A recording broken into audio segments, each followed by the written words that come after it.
How you start each new day says a lot about you. At Cal Poly, we begin as we always have, by putting knowledge into action. We call it learn by doing. And for more than a century, we've made this idea the center of everything we do. We believe that experience is part of the curriculum. We don't see any difference between education and the real world. We know that it's the best way to learn and keep learning for the rest of our lives. So when we begin our day, we dive right in, head first and hands on, because we're not satisfied to sit on the sidelines of our own education, and we know that if we want to make an impact on our world tomorrow, we have to put in the work today.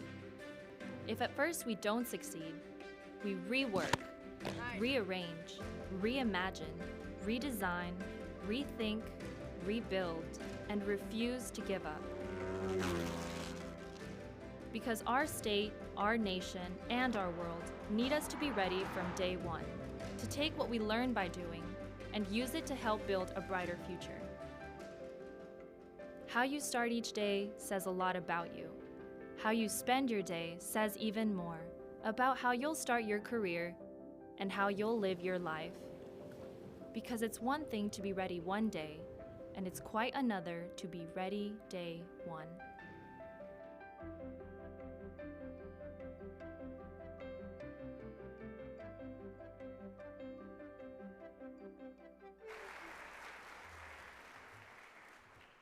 Good afternoon, everyone, and thank you for coming together to celebrate the beginning of the 2019-2020 academic year.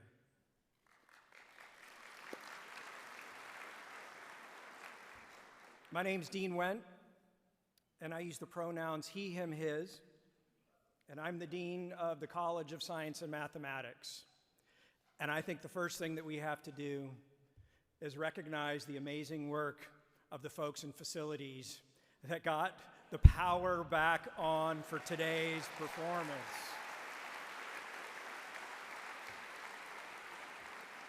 When things happen that you don't really understand, we call that a miracle. So we are really thankful for those folks.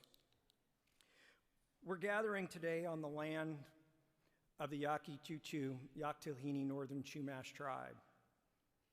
And I'm grateful to be on this land, to be a member of our campus community, and to be given the opportunity and the privilege to serve our students, our faculty, and our staff.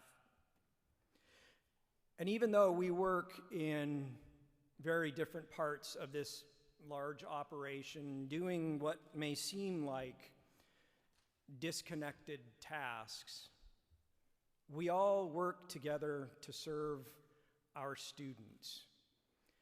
In a way, our students connect us to one another the way a river connects distinct geographical areas and cultures.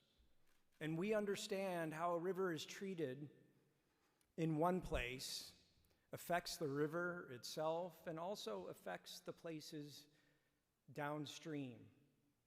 And this is the same for us and for our students.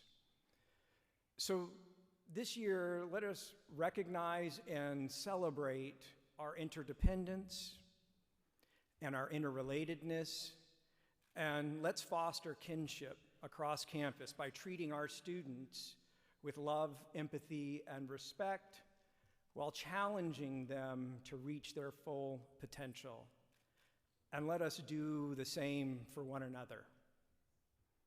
I'm now pleased to welcome to the stage our next four speakers, and if each of you could come when I introduce you, that would be how you're supposed to do it.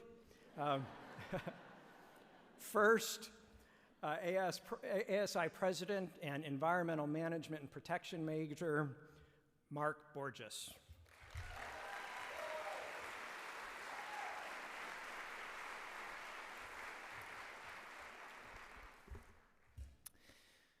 Distinguished faculty, staff, administrators, community leaders.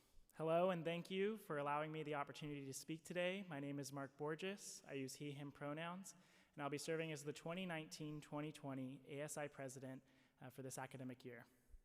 I am proud to represent the over 21,000 students who are at this very moment arriving in eager anticipation for the new school year. I remember coming to Cal Poly during my first year as a nervous and excited student. My parents, both Cal Poly graduates, had faith in their alma mater to educate their young adult.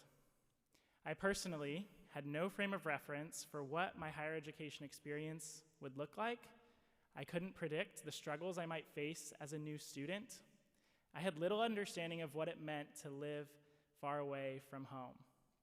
I have to admit, I was not confident about what my campus experience would be like, yet I was excited to start my new journey at Cal Poly. After coming here from years of high school extracurricular involvements and academics, I was ready to take a break from the stress of it all. I thought I'd enjoy the beach. I thought I'd sleep in every opportunity. As you may have guessed, this did not happen. And I think it's because there's something unique about students who enroll in Cal Poly. I've recognized in myself and in my peers the drive to keep climbing. We lack the capacity to settle for the status quo. Very rarely do I hear of students who aren't juggling academics, multiple jobs, club obligations, research projects, and internships. The obvious question is why?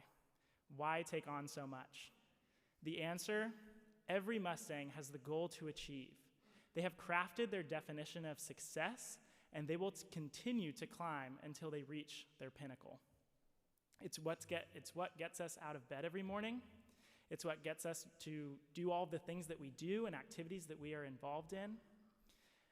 This academic year, my personal definition of success is to look back at graduation and say that I was the best advocate for students I possibly could be. During election season last spring, I made a commitment to the campus to improve the student experiences in the areas of sustainability, diversity and inclusion, health and well-being, and in the empowerment of student voices. While I hope to be a driving force in this effort, I realize it takes a team to move a mountain.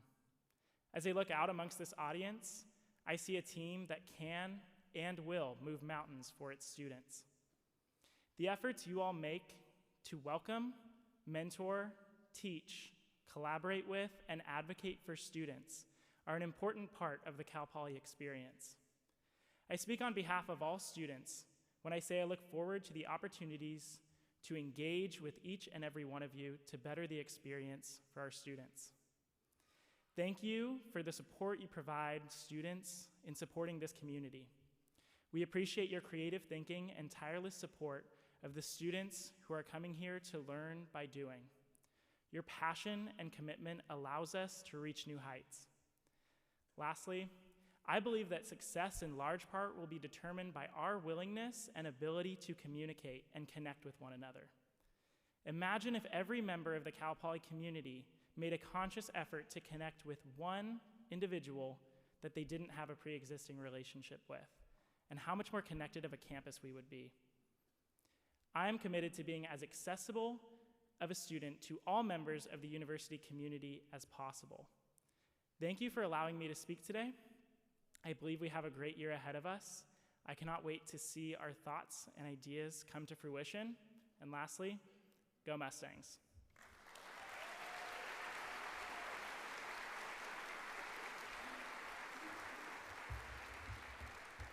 Mark, thank you very much for that, and thank you for your advocacy on behalf of students. We greatly appreciate it. Next, please welcome Louis Call, representing the California Faculty Association.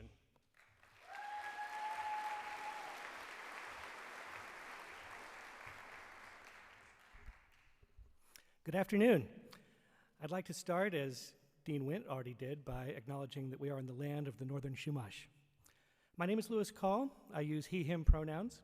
I'm a professor of history here at Cal Poly. I'm also president of the San Luis Obispo chapter of the California Faculty Association. CFA is the union that represents faculty on all 23 campuses of the California State University, including Cal Poly.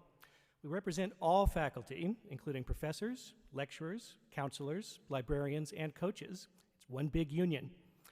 On behalf of CFA, I'd like to welcome all Cal Poly faculty to a new academic year.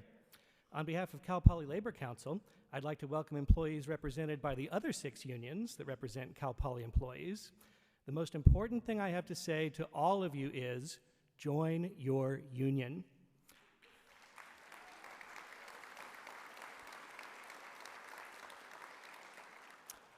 Every new member increases your union's bargaining power and helps your union bargain higher salaries and better working conditions for you and all your colleagues. If you are faculty, this is an important time to be a CFA member because we are about to start bargaining a new contract. Very soon, CFA will be sending out a bargaining survey so we can find out which issues are most important to our members.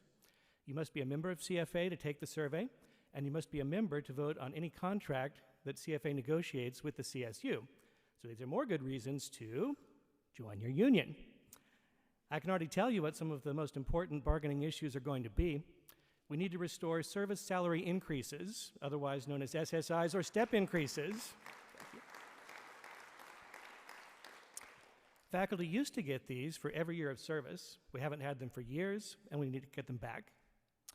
One of the most important non-salary issues is increased job security for lecturers, including pathways to tenure for long-term lecturers. Converting lecturers to tenure-track positions is a great way to improve tenure density, which is the percentage of faculty positions held by tenure-track faculty. We should start with our counseling center, which currently has a tenure density of 0%. Cal Poly's overall tenure density has remained stagnant at 53% since 2016. Last year, 8 lecturers were hired into tenure-track positions. That's a good start, but we can do better. If you're on a tenure-track search committee this year, please give careful consideration to any Cal Poly lecturers who apply for the job. They're already here, teaching Cal Poly classes to Cal Poly students and generally doing a great job. We also need to hire more faculty, period. Our faculty is actually shrinking. Between September 2018 and September 2019, Cal Poly's faculty headcount decreased by 15. Luckily, Governor Newsom is a friend to the CSU. The budget he signed in June included an unprecedented $654 million increase in state funding for the CSU. So the resources are there. I encourage President Armstrong to use these resources to hire more faculty and not to hire more administrators. Between fall 2017 and fall 2018, Cal Poly added 5 new administrative positions, so we already have plenty of administrators. And it's not enough just to hire more faculty. We need to retain them. That means paying them enough that they can afford to live here.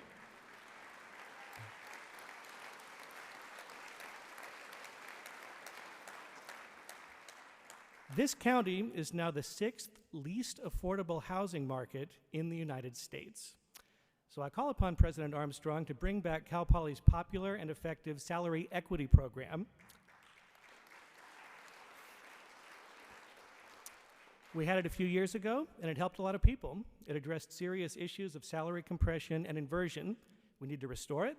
It needs to be for faculty and staff. On the faculty side, it needs to extend to all ranks, from part-time lecturers to full professors. With a good equity program, we can all live comfortably in a county that is not only one of the most expensive, but also one of the most beautiful. Thanks for listening, and best wishes for a healthy, happy, and successful academic year.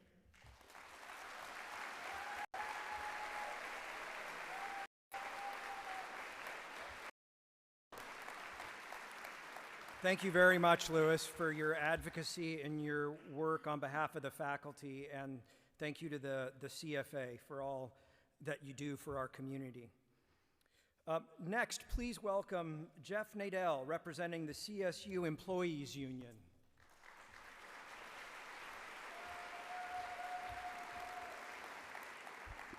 Hello, Cal Poly. My name is Jeff Nadell, and I'm the president of the CSUEU. And along with the chapter board and stewards, we represent almost 1,200 CSUEU staff employees at Cal Poly. We want to thank all unions and union activists in the CSUEU, CFA, APC, Teamsters, SUPA, and other campus unions who collectively aid campus employees find ways forward. It's been a very busy year for our unions, activities such as AB 369, Restoring Salary Steps Bill, which benefits everybody, and working with campus management on activities and improving policies that affects employees and working conditions. Additionally, the collective bargaining agreement is up for renewal in 2020, as we just heard, and the labor bargaining teams are preparing for contract bargaining negotiations with the Chancellor's office. As I have been in chapter leadership for the past 6 years, the same questions get asked. Who is the union? Why should I join the union? What does the union do for me? The union is a community. We are your coworkers, your office mates. We are faculty. Hey, we're you. And because of your union membership, our strength in numbers help protect employee rights, benefits, salaries, as we've seen in the last 3 years. Unions are here to protect and defend the contract, so when you do need us, we'll be there for you. Through our collective bargaining, unions work on your behalf to improve and strengthen our contract, benefits, and salaries. The union also helps you navigate a complex bureaucratic workplace. Membership, community, workplace protections are all part of our common goals of fairness, equity, transparency to ensure a healthy workplace. When we all come together as members, we are part of a large, inclusive constituent of people who together create a better problem-solving and overall greater productivity, and as well as supporting student success through mentoring and student support. Joining the union is a very positive action that allows you to stand up and say, include me too. And as Mr. Spock states in Star Trek Discovery, that's how we find our way, by choosing to walk forward together. Thank you and have a wonderful school year.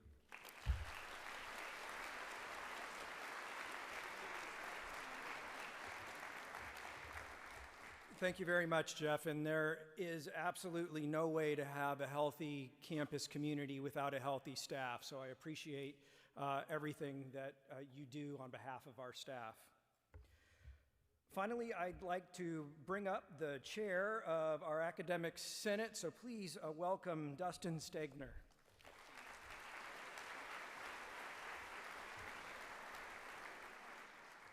On behalf of the Cal Poly Academic Senate, I'd like to welcome everyone to a new academic year. The Academic Senate is the university faculty's governing body, representing over 1,000 faculty members, and it is comprised of approximately 50 elective faculty representatives, 4 administrators, and 2 students from ASI. The Senate's numerous standing committees work throughout the year on such issues as curricular review, policies affecting academic issues, and collaboration with different administrative groups. But perhaps the most important function of the Academic Senate is its legislative power over educational matters that affect the general faculty, which include curricula, academic personnel policies, and academic standards. The Senate works on resolutions that shape the continuous improvement of our courses, policies, and standards. In short, the Senate is the principal body for shared governance between the faculty and the administration. I would like to highlight 3 projects that the Academic Senate will be engaging this year. First, last spring, the Academic Senate created a new committee on diversity that will collaborate with stakeholders across the university and address ongoing and emerging issues related to diversity and inclusivity. And one of the main charges to this new committee will be on incorporating the findings of the CPX survey into curricula and other academic areas. The Academic Senate will be soliciting statements of interest for this important committee in the coming weeks, and I would encourage any of you who are interested in applying to serve. Second, last year the Academic Senate formed 5 working groups under the guidance of the General Education Governance Board. These work groups were charged with revising Cal Poly's general education program. In the spring, new outcomes and course criteria for general education's areas A and B were approved by the Senate. And this fall, the Senate will consider resolutions on the remaining GE subject areas and revisions to the United States cultural pluralism requirement, among the other issues related to general education. Finally, this year, the Academic Senate Faculty Affairs Committee will work with the administration on the feasibility of implementing an additional phase of the equity program, with the aim of addressing salary inversion and compression that continue to be problematic. In addition to these projects, the Academic Senate is always looking for faculty to become involved in the variety of task forces and Senate committees. I would also like to extend an invitation to all the faculty to consider representing your college as a senator in the Academic Senate.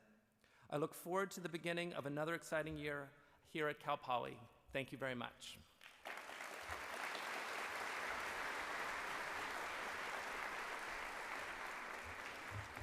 Thank you very much, Dustin. And I'm the Provost's Council Liaison to the Academic Senate. And I know that I'm a faculty member at heart because when I go to the meetings, I actually feel comfortable there. All right. So, next, I would like to take the opportunity to introduce to you someone, of course, that you know, and that is our president, Jeffrey Armstrong, who's going to give us the university address.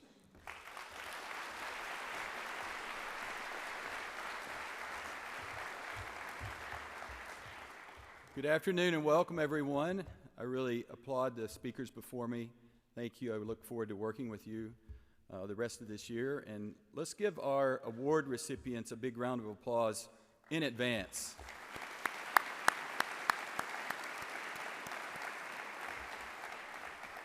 So thank you all for coming to the official start to the academic year.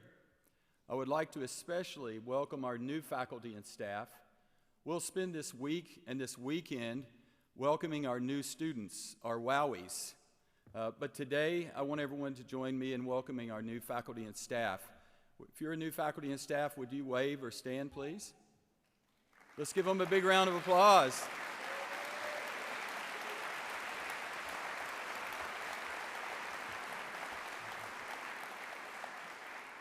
And as we say to our students, thank you for choosing Cal Poly. Well, speaking of students, you heard from our student body president, Mark Borges. I'd also like to introduce some others. So Mark, would you please stand? And also Shayna Lynch, ASI Chief of Staff, Rob Moore, Chair of the Board of Directors, Alan Foz, Vice Chair of the ASI Board of Directors, Elizabeth Roseman, Chair of the University Union Advisory Board, UUAB, and then Will Sambar, the Vice Chair of the UUAB. Let's give them a big round of applause.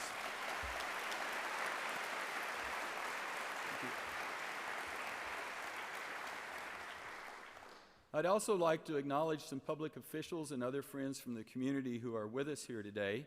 And again, please hold your applause until I get to the end. From the San Luis Obispo City Council, Andy Peace, Erica Stewart, and Carlin Christensen. And then our city manager, Derek Johnson, and the assistant city manager, Shelley Stanwyck. And then an alumna and the president of Cuesta Community College, Jill Stearns. And then the San Luis Coastal Unified School District Superintendent, Eric Prater. And then Matthew Bronson, the city manager for Grover Beach. Melissa James, the CEO of the Hourglass Project. Bettina Swigger, the Downtown SLO president and CEO. Sandy Segerson, Leadership SLO. Donna Davies, SLO County Realtors Association. Michael Boyer, representing the Diversity Coalition of SLO and also on our Local Economic Development Committee. Maureen Zawalik, who's PG&E Director. She's responsible for generation, regulatory, risk management, and decommissioning. And then from the SLO County Office of Education, Sheldon Smith. And then Robert Linscheid, who is a trustee emeritus and a senior advisor for economic development for Cal Poly. Let's give them a big round of applause. Thank you for being here.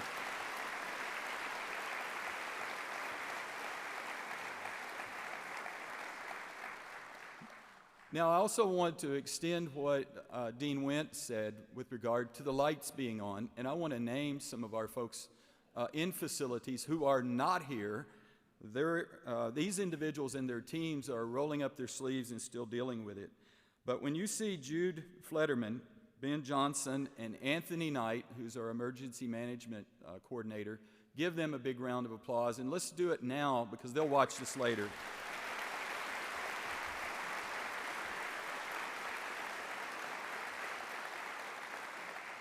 So you're going to miss us having the assembly outside, and you would have gotten a shorter speech, so sorry about that part. So in the interest of time, I won't recognize all our senior administrators, but I do want to welcome some individuals that are new to you today, and please again hold your applause until the end. So right up front here, I want to recognize Renee Rayo-Pera, our new Vice President of Research and Economic Development.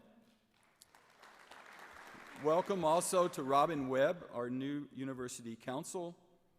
And then you'll hear from Mary Pedersen later, and let's welcome her in her new role as Interim Provost. Let's give them a round of applause.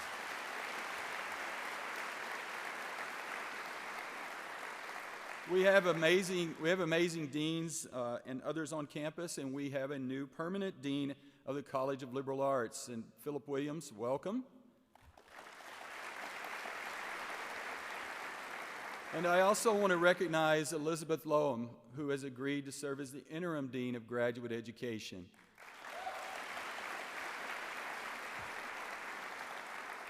And then last, the person who probably has the biggest smile on her face of anybody in the room, Catherine Rummel, who did an outstanding job last year as the interim dean of the College of Liberal Arts.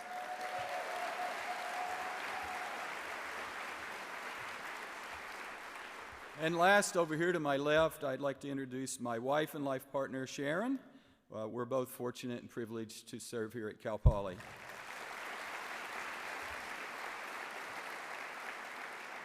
So again, thank you all for coming. Whether this is your first or second day or your 50th year or more, thank you for choosing Cal Poly. So my remarks today are organized around the theme of honoring Cal Poly's past, celebrating our present, and preparing for the future. So let's obviously start with the past. Cal Poly honors the past, particularly our tradition of learn by doing, which has been our core philosophy since 1901.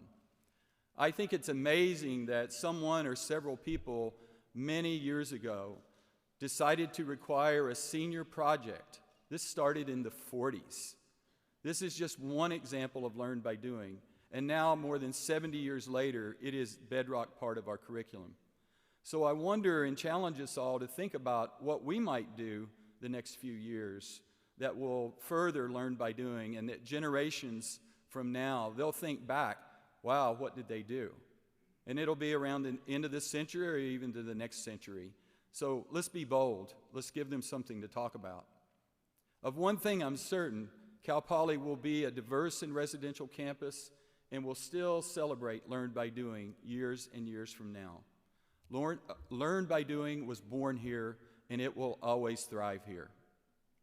So when we're thinking of the past and where we come from, we honor the most important symbol of Cal Poly's past, our large, vibrant, successful body of almost 200,000 living alumni. Would Cal Poly alumni in the room please stand or wave? I know we have a lot. Yeah, let's give a big round of applause. I also know we have retired faculty and staff present. Would you stand or wave? Let's give them a big round of applause for what they have done to make Cal Poly the terrific university it is today. As we honor the past, let's also celebrate the present. So let's look at just a few achievements. One, certainly at the top of the list, is the work that's been done by so many with Graduation Initiative 2025. Cal Poly beat the 2017-18 goals set by the Chancellor's Office, and we're eagerly awaiting our results for 18-19. We are graduating more students on time. However, we can and we will do better.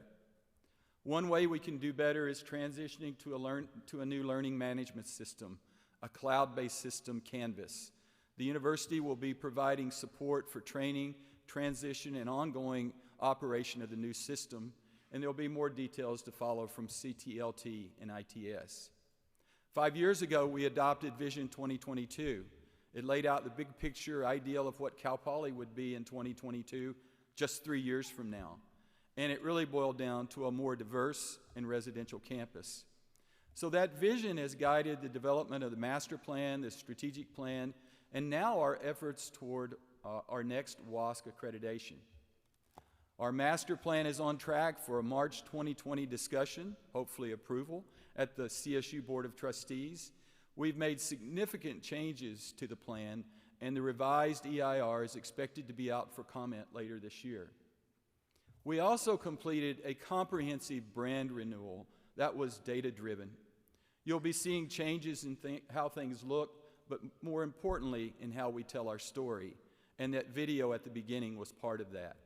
Our brand, Learn by Doing, Ready Day One, emphasizes your focus on and dedication to student success. It also represents our commitment to the faculty and staff who support them. I think you should give yourselves a big round of applause. Amazing faculty and staff.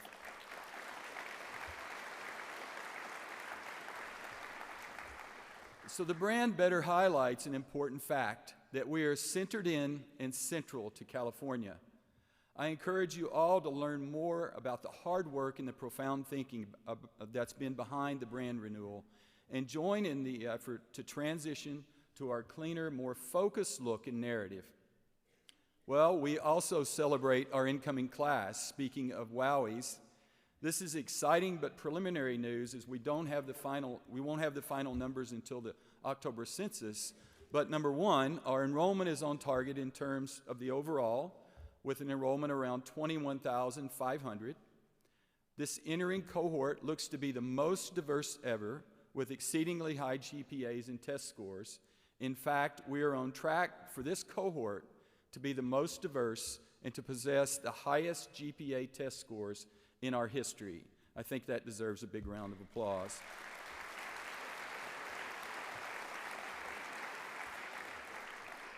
We also found this year that non-resident applications and enrollments exceeded our expectations, despite the cost increase associated with the phase-in of the Cal Poly Opportunity Fee. So we also celebrate the success of our students and our graduates. Data from our career services in the Division of Student Affairs verifies that our students are indeed ready day one. Our most recent graduates are hitting the ground running. 93% are employed in school, following their own chosen path to success within 9 months of graduation. That is amazing. We also celebrate our success in philanthropy, fundraising. Our university, college, and athletic development teams and our amazing volunteers on our foundation board have done extraordinary work. The current Power of Doing campaign has raised $642 million of our $700 million goal. This has come from in the form of 170,000 gifts from 70,000 unique donors. That's astonishing, and it's transforming the campus through scholarships, academic and athletic programs, expanded Cal Poly Cares assistance, funded faculty positions, buildings, and much more. The most visible impact of enhanced giving can be seen in the many construction sites on campus. And let me add, thank you in advance for putting up with the noise and other disruptions associated with building new facilities. Let me mention just a few. Located in front of the Baker Center, the William and Linda Frost Center for Research and Innovation is in the early stages of construction, which includes the replacement of the plant conservatory and the vivarium. So this $125 million plus building, which will be ready fall of '21, will also be home to the Boswell Agricultural Technology Center and the Jack and Felicia Cashin Expressive Technology Studios. So this center will house faculty and facilities serving 3 colleges, and this will be our first truly interdisciplinary building dedicated to undergraduate research. So that deserves a big round of applause.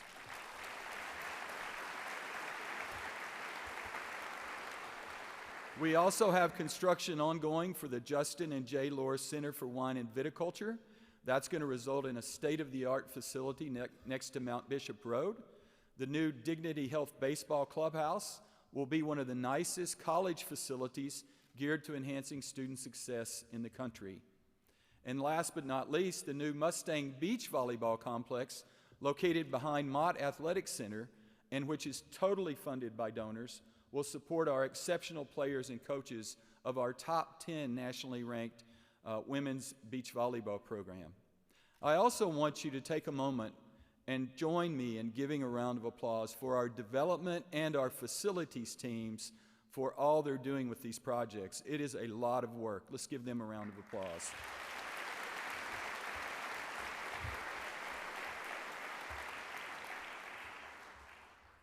We also celebrate excellence. We just learned earlier this week that U.S. News & World Report has named Cal Poly the best master's university in the West, that is the best public master's university in the West, for the 27th year ranking. Moreover, we moved up in the overall rankings in the West from 12th to 4th. And Wall Street Journal and Forbes rankings really substantiated this ranking as well. Cal Poly is also an award-winning leader in sustainability through campus planning, operations, and the involvement of faculty and staff in Learn by Doing. We're currently rated silver by ASHI Stars and hope to be gold in the near future. We use less water and energy today than years ago because of these efforts. With the completion of the project associated with Yaki Tutio, we will obtain 30% of our energy from solar power. So maybe in the future we'll have it all and we will miss the power outage, right? So I could spend a lot more time talking about the accolades that are bestowed on our students, faculty, staff, and our alumni. These national, international championships recognitions range from academics to sports to music, theater, and the arts. Every year, Sharon and I are privileged to see our student champions recognized on the floor of the California Assembly and Senate. It is a very special time. So as we honor the past and celebrate the present, we also must plan for the future. The things that have brought us to today and made Cal Poly the excellent school that it is will always be part of the university. Learn by doing, focus on student success, many other items. But they will not be enough for us to become who and what we must become.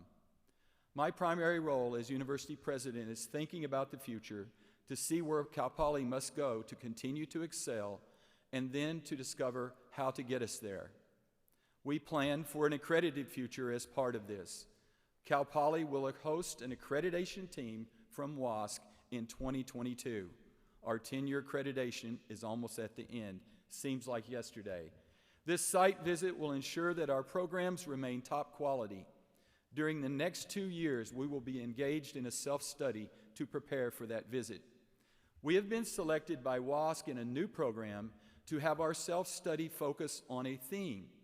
And the theme we have chosen is promoting the success of all Cal Poly students while achieving the goals of the CSU's Graduation Initiative 2025. So there are 3 sub-themes with regard to our WASC review. First, recruiting and retaining a more diverse community of students, faculty, and staff. Second, developing a campus culture that is diverse, equitable, and inclusive. And third, teaching and learning how to live and work in a diverse world. The future of our university really depends on all of us working together to achieve this WASC theme. So we also plan for the future with strategy in mind, strategically. Today, you all received a copy of the university's strategic plan, along with a notebook from our branding. Creating this document has been truly a Herculean task. I can't thank everybody who has been responsible or has been involved, but I do want to point out just a small number of individuals. So special thanks to Keith Humphrey, Mary Pedersen, Bruno Giberte, and to the Academic Senate Budget and Long Range Planning Committee. The strategic plan represents a vision of the future of Cal Poly, a vision shared across the campus, as well as metrics for measuring whether we're getting there. Again, in the interest of time, I won't list all of the strategic plan goals, but let me make a point very, very clear. Cal Poly will only be at our best if we follow this plan and move forward. The clear focus of our plan and our work is student success. A key part of student success is where they live and work. Now that Yaki Tutu is complete and our new dining facility nears completion, I'm hearing February, March, we're turning our attention to the next set of residential halls. This, of course, follows our master plan. This is especially important because of what the data have shown us. Today, we require all students to live on campus and not have a car, I might add. We also require our Cal Poly scholars and student athletes to live on campus for their sophomore year. National data suggests that the longer students live on campus, the more likely they are to return each year and to graduate on time, and our data confirm that trend. That's why we're planning to build more resident halls so that we can house at least all our first and second year students and beyond. So this is not merely a question of cost or convenience, it's a question of academic achievement and excellence. Let's also be clear that this is also a question about our values and our culture as a university. So we also have to step back and plan for the future tactily. It is my firm belief that to maintain and enhance the university's excellence into the future, we need to focus. Over the past 8 years, I've been frequently asked the question, what worries you? What are your biggest concerns? What keeps you up at night? I've regularly answered with 2 and sometimes 3 points, and I think these points can help us as we focus with all the plans and other things that are going on. So what are the 3 points? 1, improving diversity, equity, and inclusion at Cal Poly. This means demographics of all groups and campus climate. 2, enhancing recruitment and retention of faculty and staff. This means raising salaries for faculty and staff.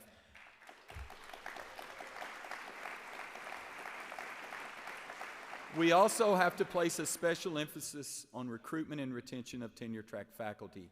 This has to be one of our top priorities. These 2 goals are critical to the success of GI 2025 and many other aspects of the plan. Now, the 3rd point I frequently add is we need additional revenue. We need revenue other than traditional sources to accomplish these goals. And so we also have to be as efficient and effective as possible in moving forward. So I will come back to the effectiveness and efficiency later in the speech. So we also plan for a more diverse, equitable, and inclusive future at Cal Poly. I've mentioned it, but let's drill down a bit more. The guiding star of my thinking about diversity is that Cal Poly will be the best university that it can be when our campus better reflects the demographics of the state as a whole. Everyone does better on a campus that encourages intercultural competency, empathy, and mutual respect. Or, as our faculty and staff and student thought leaders have taught us, love, empathy, respect. Mustangs United.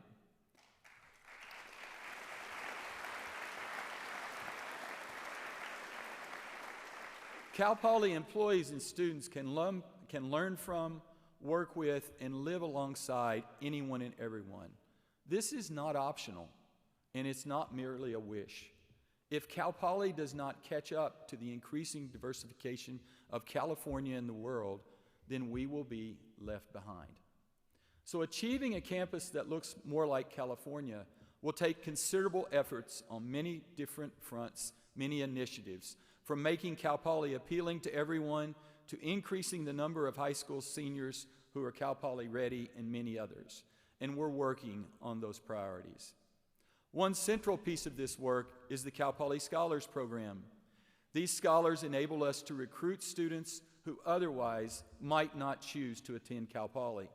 They enable these students to make timely progress toward their degree, to excel in their studies, and to graduate on time.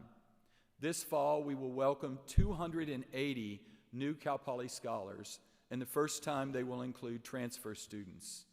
These students are 74% non-white, and the majority are first-generation students. I applaud the work of our Cal Poly... Thank you. Applause. Thank you.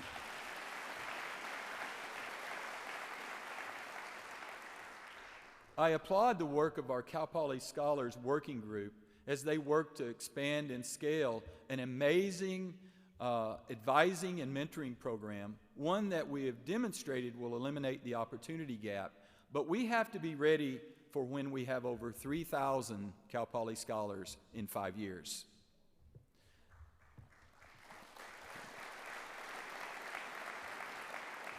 It's also important to note that over 30% of this year's incoming Cal Poly scholars, and probably 50% in the past, have been funded by donors. The balance this year has been made up by the Cal Poly Opportunity Fee. This fee will also allow us to enhance advising as well as hire new faculty, enhance our data, and thus benefit all students at Cal Poly.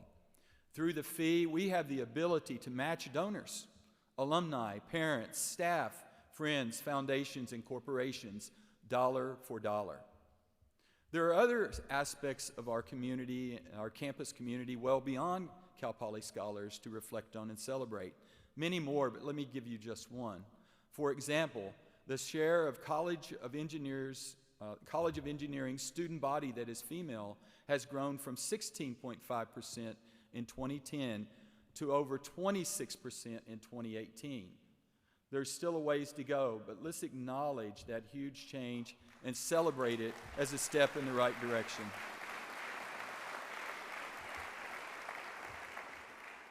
Another major development this fall will be Phase 2 of the Cal Poly experience. This will be when we get the results from last spring's listening sessions and the CPX survey. As you recall, 40% of our students and 60% of our faculty and staff participated. Dr. Damon Williams and his team are coming back to campus on October 17th and 18th to discuss the findings and data and to help us commit to the change from studying diversity, equity, and inclusion at Cal Poly to improving them. We are planning and building leadership institutes, toolkits, video trainings, and a model of change that will ultimately lead to action plans with measurable indicators of progress being developed by every unit on campus. So a web of plans and action plans. Because this is a top priority for the university, we're putting additional resources into Phase 2. The Office of University Diversity and Inclusion, headed by Vice President Josie De Leon, has done an amazing job with Phase 1. This next phase requires all hands on deck, so I've asked Vice President Keith Humphrey of Student Affairs to join Josie as a co-lead for this phase. Student Affairs will bring its staff and additional resources to the project. Success, however, will take the collective effort of everyone at Cal Poly. This isn't a challenge that's up to one office or two offices, it's up to everyone. We need the commitment of all members of the Cal Poly family to be successful.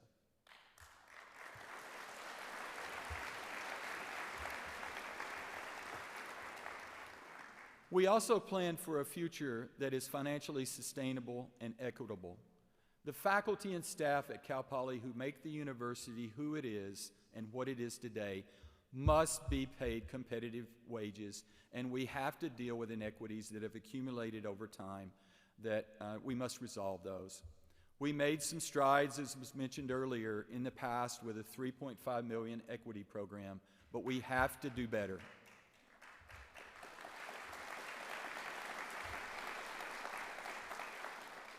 Now, while we cannot restart the program this year, it must be started as soon as possible as finances permit.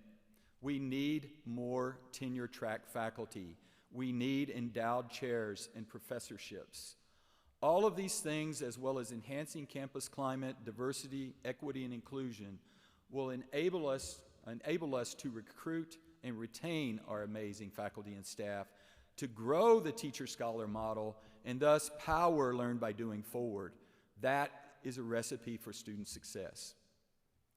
We also have to plan for a future where there's adequate revenue to do what we need to do to excel. To achieve the two goals that I mentioned earlier, improving diversity, inclusion, and climate, and retention and recruitment of our faculty and staff, and everything else in the plan, we will need tens of millions of dollars, in not 10 years, in 5 years, to really accomplish these goals. As you know, in the past, Cal Poly's revenue has largely been limited and derived from state appropriations, tuition and fees, and private donations. Just a few years ago, students, parents, and supporters became the majority supporter of Cal Poly. While we've experienced increases from the state over the past 2 years, these funds have only covered mandatory cost increases, with some increases, well-received increases for GI 2025. We are grateful for these increases, but we know from past history that we can expect volatility. I believe it is doubtful that the state appropriation will exceed the 45% of our budget that they currently supply, and instead will almost certainly supply a smaller and smaller portion of our budget over time. I hope I'm wrong, and I hope that grows. As a point to consider, this year's state budget is the first time in 10 years to provide as many dollars as Cal Poly received in 2006. First time in 10 years that we've received the same amount of money as we received in 2006. Accounting for inflation, we're currently about 16% behind or below what we could purchase in 2006. On top of this, the cost of compliance with regulations has increased significantly since that time. So regarding tuition, the limitation is basic economics. The more expensive it is to come to Cal Poly, the less feasible it becomes for certain students to be able to attend. That's why our Cal Poly Scholars and our financial aid program for student housing are so important. These programs provide support to high-achieving California students from low-income backgrounds, and it makes Cal Poly affordable for everyone. But we have to do better, and we have to do more. As I mentioned earlier, we've had really sustained success in fundraising. While these donations are transformational, we cannot count on donations for many of our needs, especially needs such as keeping the lights on, preventative maintenance, regulatory expenses, salaries, benefits, and overall operations, just to name a few. We have to think about revenue beyond these traditional sources. We also have to expand our partnerships within and outside the university. As we expand our housing, workforce, and student housing, we must look for public-private partnerships and other creative ways for Cal Poly to generate revenue. So I encourage you to review our master plan as we have projects such as workforce housing and a senior living facility that will benefit the community, our students, faculty, and staff, and will also generate revenue. We're also very appreciative of our city, county, and business partners all along the Central Coast who have helped bring the Hourglass Project to fruition. The goal of this project is to enhance economic development and quality of life on the Central Coast. We need additional head of household jobs to offset the loss from Diablo Canyon's closure. I am pleased that all partners recognize that we cannot be successful unless economic development brings with it diversity, inclusion, and sustainability. Another way to increase Cal Poly's effective revenue is to use our resources more efficiently and effectively. We've avoided millions in costs over the past 3 years through better practices, including sustainability, better software, and creative thinking, and many more examples. But a theme for today is we can and we must do better. While we've been frugal, we have the opportunity to review our operations and enhance effectiveness and efficiency. This doesn't mean cutting jobs. It means working across silos. It means new opportunities for our amazing staff to gain new skills as technology is ever changing. One way to improve efficiency and optimize use of resources is to create more shared services on campus. We don't need to replicate what is common, what can be shared. If a service is not unique, we should deliver through shared services, and when appropriate, some centralized services. We've seen what this looks like through the example of university development. Strong central services supported by university development and the Cal Poly Foundation, with major gift officers and academic units on the ground working with the divisions directly, working directly with the unit heads, the deans, and others. Our efforts, along with the foundation, support, and their advice, have resulted in enhanced accountability, more efficient budgets, and a clear and compelling message for our alumni and friends. The end result, as noted earlier, has been a major enhancement in our total fundraising effort. However, it's important to note that this effort spanned several years, and it was not easy. It was hard. While we're more effective and efficient in the development world, we're still not achieving all the fundraising we can because we need more boots on the ground. We can do better, but we need more fundraisers. So a similar effort is underway with ITS, and there are more opportunities in other areas to improve both efficiency and effectiveness. In many areas, the changing environment and regulations are making the decisions clear. For example, in the case of IT, we have to be secure, we have to be accessible. It's the law, and it's the right thing to do. One last opportunity that I want to discuss that I believe is ready for additional discussion is the potential of year-round operation. While we discussed this in years past, today the stars are aligned such that I believe we should push forward. We've long been a quarter system university with only 3 true quarters. Adding a true summer quarter would allow us to make better use of our facilities. While we're not a business, could you imagine a business that functioned on and thrived on 75% of the year? This is also important as many across the state are calling for the expansion of the CSU through new campuses. So this is an opportunity to show how we can expand in an economical and a sustainable manner. Of course, I know there are many, many details to work out, and we'll do this through shared governance, but my basic idea is that students and faculty can pick the 3 quarters that they want to be there. It can allow 6-month internships. It allows a lot of flexibility. This should allow us to expand enrollment without increasing the head count during our academic year. Let me be clear about this idea. We cannot do this without additional support, funding from the CSU. We have to add additional support for students and the accompanying additional faculty and staff. That's essential. So to be clear, I'm envisioning growing summer on state support, not self-support.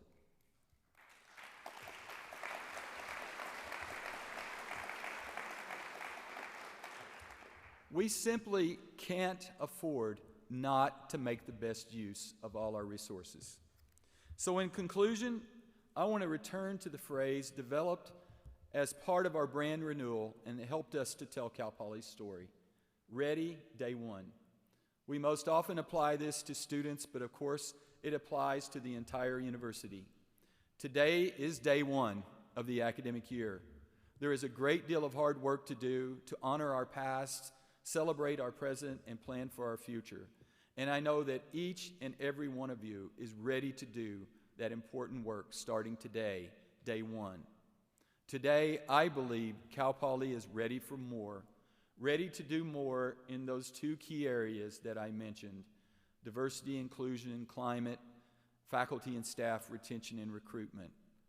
And, of course, we need the innovative funding to make it happen and be happy. That was a good slip. So again, congratulations to our award winners. Thank you for being here. Thank you for choosing Cal Poly. Have a terrific year, and go Mustangs.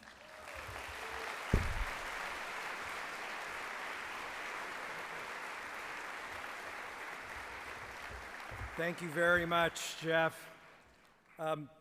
It's now time for us to honor the faculty and staff that are receiving awards today. Before we do, I'd like to invite our interim provost to say a few words, Mary Pedersen.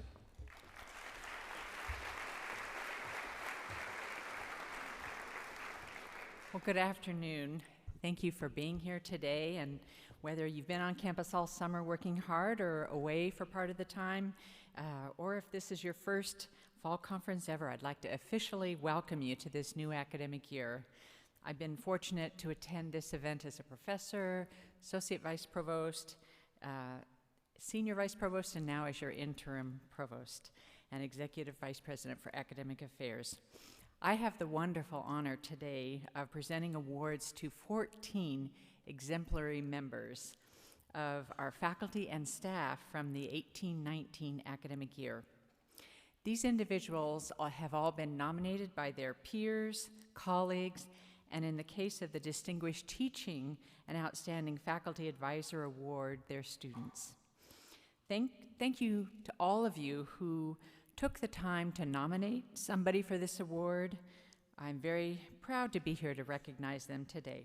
So we will begin with the Distinguished Scholar Awards, and our 3 awardees will receive an award that reads, "In recognition of your research, contributions to knowledge and student experience, mentoring, and your commitment to learn by doing," I would now like to invite our 3 awardees to the stage, John Bellardo, Beth Chance, and Marnie Goldenberg.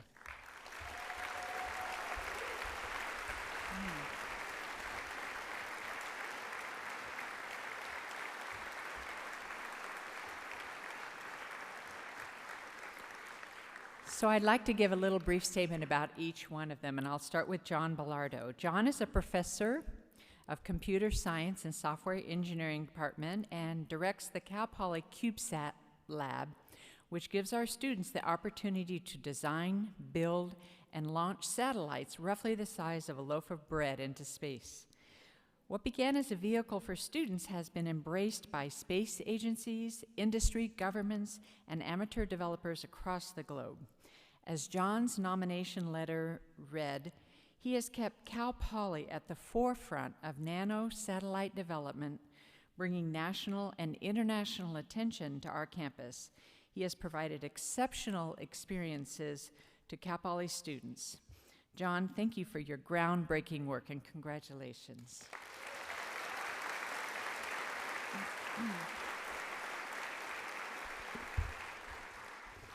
Beth Chance serves as a professor in the statistics department, and her research in statistics education has made her a national leader in her field.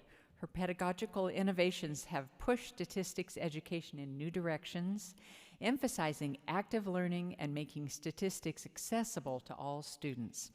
In addition to over 20 peer-reviewed publications, 8 book chapters, and 6 books, Beth has mentored dozens of undergraduate research students who presented their findings nationally and internationally. Thank you, Beth, and congratulations on this honor.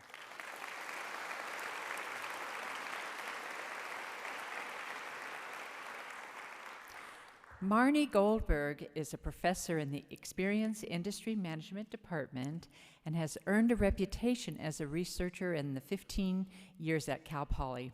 She's investigated outcomes and benefits associated with recreational participation in a variety of settings, from outdoor education and long-distance hiking trails to charity sporting events. In nominating Marnie for this award, one of her student researchers said, "She's helped construct a study that catered to my professional and personal interests and equipped me with the tools to succeed." Another student said Marnie incorporates the true embodiment of learn by doing into all of her classes.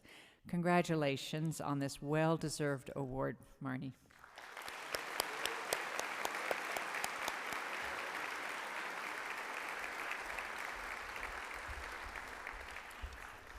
Now we will present the Distinguished Teaching Award recipients, who will receive an award that reads the following: "In recognition of your excellence in teaching, contribution to student engagement and achievement, innovation instruction, and commitment to student success." Please join me in welcoming John Chen and Christine Theodoropoulos, who will be accepting on Dale Clifford's behalf, to the stage, please.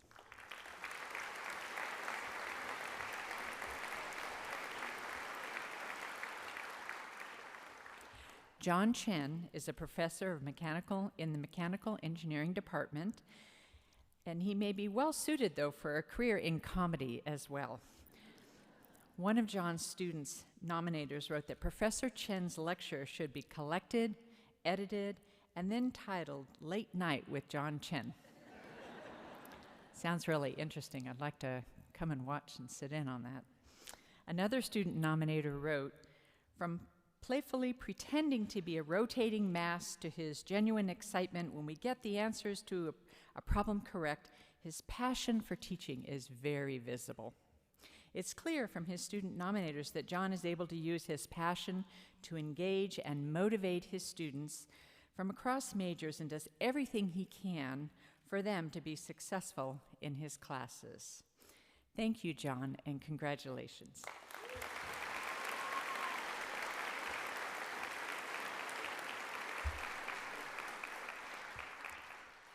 Dale Clifford, who is an associate professor in the architecture department, could not be with us today, but I'd like to share some words from his student nominators.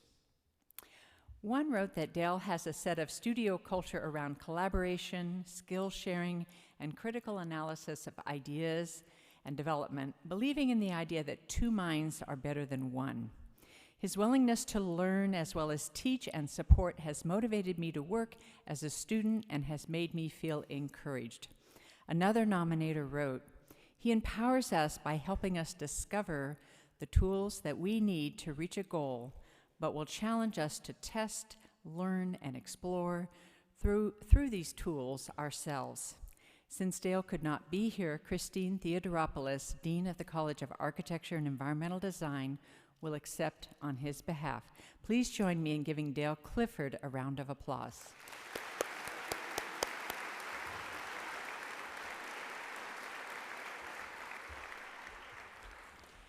And now we will honor our 3 staff members who will be recognized with a Distinguished Staff Award that reads, in recognition of your outstanding dedication, expertise, contributions, and teamwork. I'd like to invite up to stage Marilyn Allison Bullock, Susan Olivas, and Brenda Trudeau.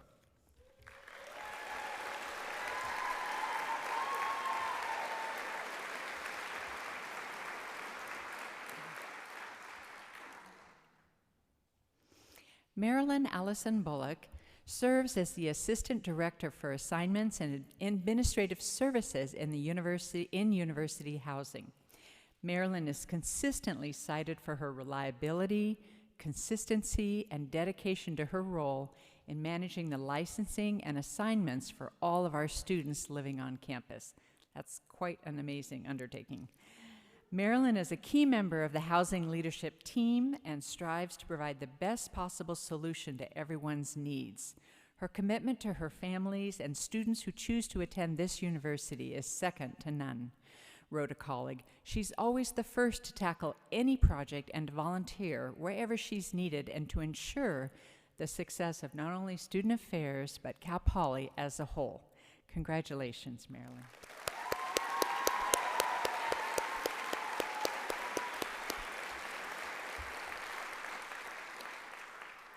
Susan Olivas is the Associate Registrar for Catalog, Curriculum, and Scheduling in the Office of the Registrar, where she is praised as a consummate professional and an invaluable asset.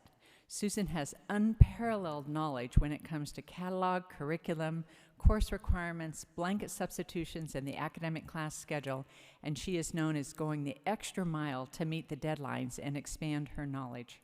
Her colleagues say she is a joy to work with and call her a wonderful leader who radiates warmth, uncanny knack for putting people at ease.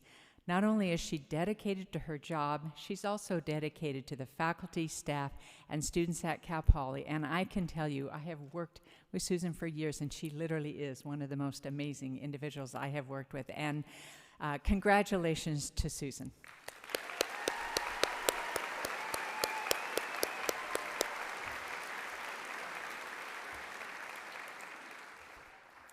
Brenda Trudeau serves as the Deputy Chief of Police for Cal Poly's University Police Department. Brenda is a leader who works tirelessly to ensure that the University Police Department is providing professional, effective, efficient services to the campus community. She's known for consistently engaging with partners both on and off campus and recognizes and embraces the differences each member of our diverse campus community brings to Cal Poly. The University Police Department is a 24/7, 365-a-day-year organization, and operating it efficiently and effectively is a constant challenge.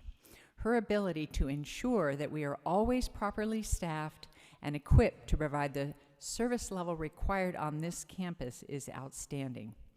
Brenda, thank you for your devotion to our campus and all the members of our Cal Poly community.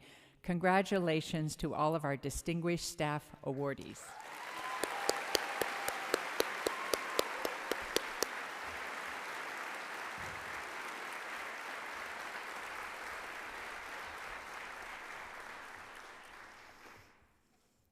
I would now like to invite Lauren Koljeski to the stage, and she will be honored with the Outstanding Faculty Advisor Award, which reads, "In recognition of your contribution to student success through academic advising, mentoring, and career guidance to help build real-world skills."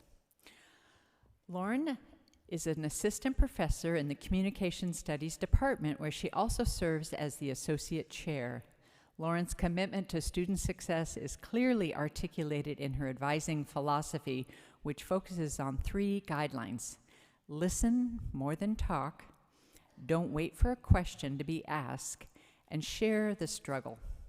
She deeply cares for each and every one of her students. One student nominator wrote, another wrote, "She is the only professor that has made a profound impact on my experience at Cal Poly." Lauren serves as an advisor for student senior projects, encouraged and mentored students through the law school application process, and provided support for students during times of stress. She's also served as a volunteer academic coach for the First Year Success Program. Thank you, Lauren, for your dedication, and congratulations.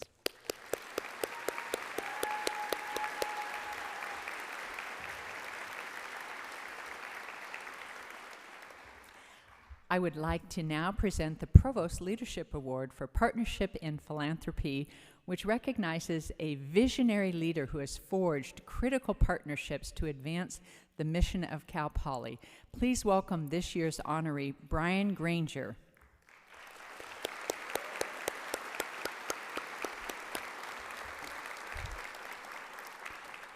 Brian is an associate professor in the physics department and is the co-founder and co-director of Project Jupiter, which develops open source software, open standards, and services for interactive computing across dozens of programming languages. Brian's work to forge partnerships with several prestigious charitable foundations and corporations at the forefront of data science and artificial intelligence development has brought outstanding research and learning opportunities to the students and faculty at Cal Poly. His nominator, Dean Wendt of the College of Science and Math, wrote that the philanthropic work Brian has done will have a lasting impact on our students, the emerging field of data science, and the growth in the national and international reputation of our university. Congratulations, Brian.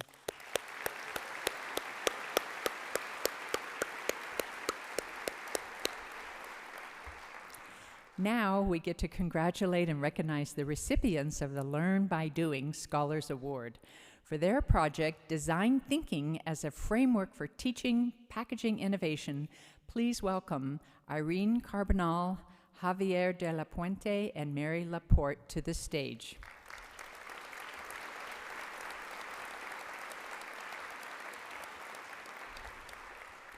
And for her project entitled Effectiveness of Intergenerational Service Learning Programs for Psychology of Aging, please welcome Sarah Bartlett to the stage.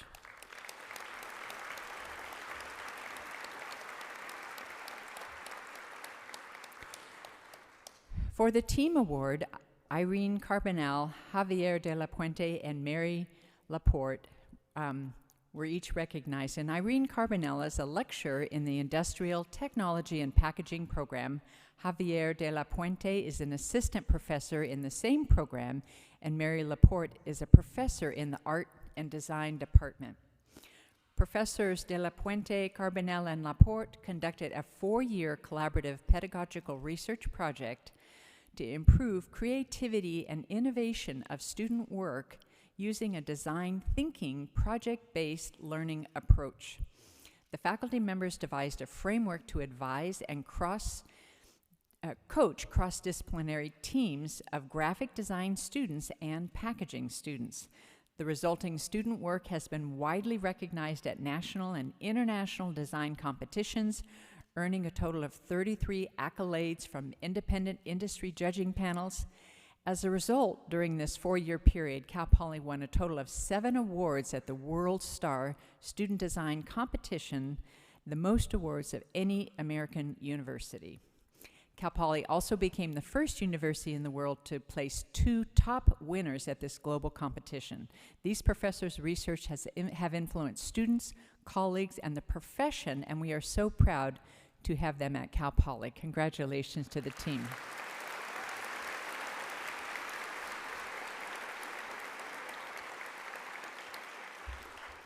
Sarah Bartlett is a lecturer in the Psychology and Child Development Department, and her project will use service learning as a model for studying geriatric education. The objective of this work includes connecting students with an older adult in the community, and in the process, challenging the myths and stereotypes that students might hold regarding aging and older adults. Ideally, this work will provide support for Cal Poly curricular revisions to enhance and expand students' knowledge and attitudes about aging. This work will clearly contribute to filling a gap in the existing literature as Sarah completes her doctorate in social work at the University of Pennsylvania. Congratulations.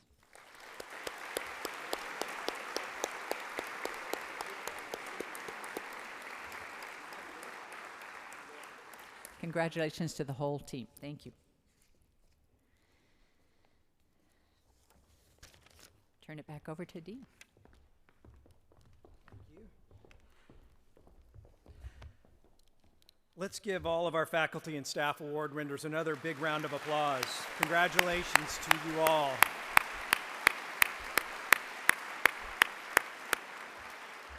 And please, let's give a big round of applause for the folks in the pack that made this all possible.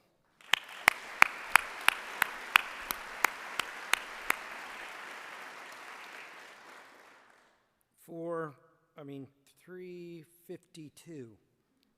So that means we're 8 minutes early, and I'll take credit for that.